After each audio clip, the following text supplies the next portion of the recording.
saya akan membaca unsur ya dari mereka ini. Ria Ricis ini lahir tanggal 1 Juli 1995, berarti dia berunsur kayu. Setelah itu pasangannya ini lahir tanggal 4 Oktober 1994, dia berunsur kayu.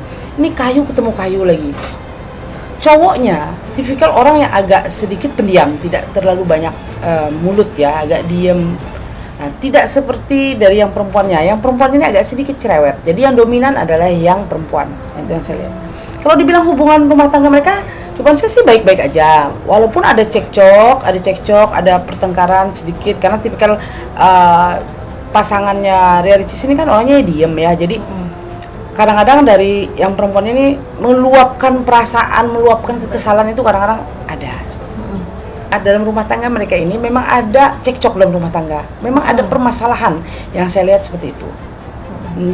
Tapi sih pelan-pelan ini mereka memperbaiki rumah tangga ini, memperbaiki supaya kedepannya tuh bisa rumah tangga ini bisa lebih langgeng, itu yang saya lihat. Ya memang dalam rumah tangga mereka ya memang lagi ada kurang bagus, itu yang saya lihat. Kenapa kayu ketemu kayu? Karena kadang-kadang dari perempuan ini agak sedikit punya power ya, jadi dia punya power sedikit dan agak sedikit merasa jujur aja. Yang agak pusing memikirkan semuanya tuh yang perempuan, yang laki-lakinya tuh tipikal orang yang santai, diem gitu. Jadi yang capek tuh yang perempuan sih. Yang capek yang perempuan. Ya, capek semuanya. Oke.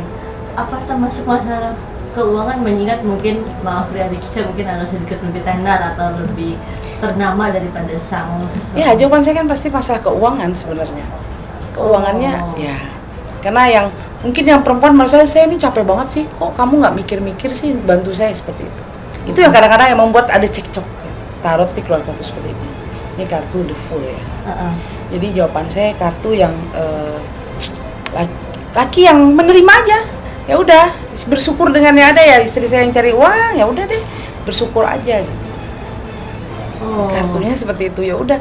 Karena yang ada hoki tuh yang perempuan, yang cowoknya tuh hokinya di bawah. Jujur aja ya, harus punya keuangan yang lebih oke lah, dan seperti itu. Karena yang perempuannya merasa bahwa dia yang capek, semuanya dia harus mikirkan semuanya.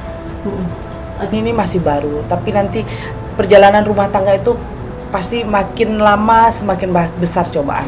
Kalau masih di awal-awal seperti ini bagi saya tuh masih cobaan yang biasa lah. Saya mendoakan semoga rumah tangga ini langgeng. Kita namanya orang dalam rumah tangga, kita selalu mendoakan, apalagi mereka punya anak, kalau bisa sih langgeng. Tapi dalam kartu ini mengatakan bahwa takutnya nanti akan ada perpisahan suatu saat.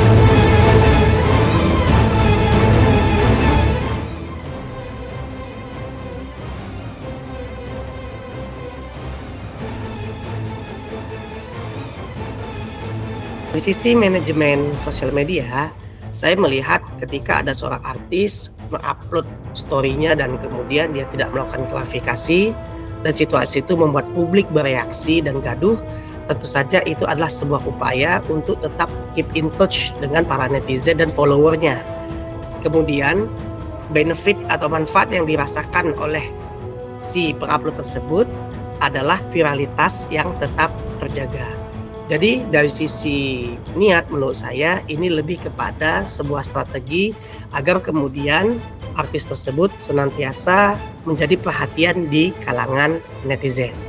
Ketika ditanyakan apakah caption yang absurd tersebut elok gak sebagai seorang public figure, tentu saja nanti tergantung kepada pendapat atau reaksi dari netizen, akan ada pro kontra. Tetapi tentu saja bagi para artis tersebut, pro kontra tersebut, lalu kemudian diskusi hangat dari para netizen terhadap caption yang dianggap absurd tersebut memberikan satu manfaat viralitas. Dan bagi netizen tentu saja nanti akan ada dua efek. Bagi netizen yang merasa bahwa caption itu memberikan efek positif dalam hidup mereka, mereka akan keep in touch dan mendukung Ria Ricis dan artis lainnya. Tapi kalau bagi mereka ini dianggap sesuatu yang mungkin tidak mendidik atau tidak bermanfaat, tentu saja pada akhirnya netizen akan berkomentar negatif, lalu kemudian malah berbalik menjadi menyerang atau antipati kepada caption tersebut. Postingan story dari Mbak Ria Ricis bersama Moana tanpa suaminya yang kesannya dia bahagia-bahagia saja tanpa suaminya tersebut menunjukkan situasi yang sebenarnya atau tidak, itu tentu saja hanya beliau dan Allah Subhanahu wa Ta'ala yang tahu. Tetapi netizen dalam hal ini akan memiliki persepsinya masing-masing, lalu kemudian akan berinteraksi dengan postingan tersebut dalam bentuk komentar, dalam bentuk persepsi, dalam bentuk perdebatan, sehingga kemudian isu itu akan membuat Mbak Ria Ricis ataupun artis yang lain akan terus keep in touch dengan para follower-followernya.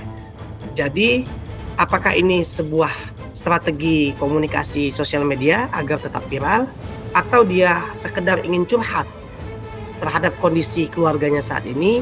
Tentu saja netizen punya hak untuk berkomentar terhadap situasi itu karena memang telah terupload di sosial media.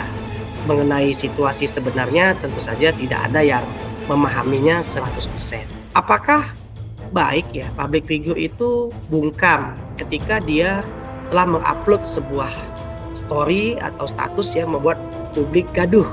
Sekali lagi, pantas dan tidak pantas itu yang menentukan pada akhirnya nanti adalah netizen.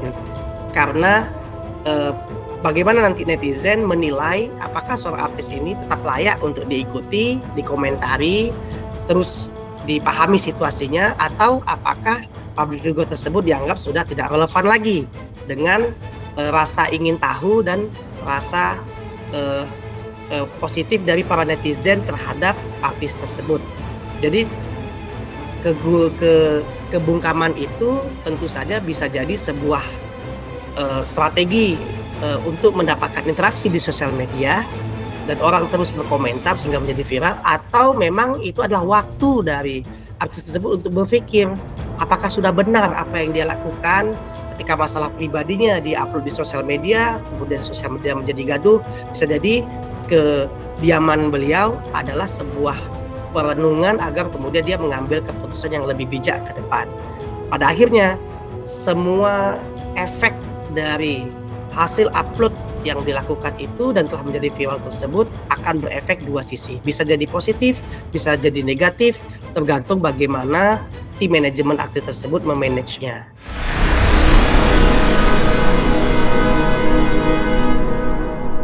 Jadi jangan lupa untuk subscribe Cumi Cumi. Ditekan ya tombol lonceng merahnya.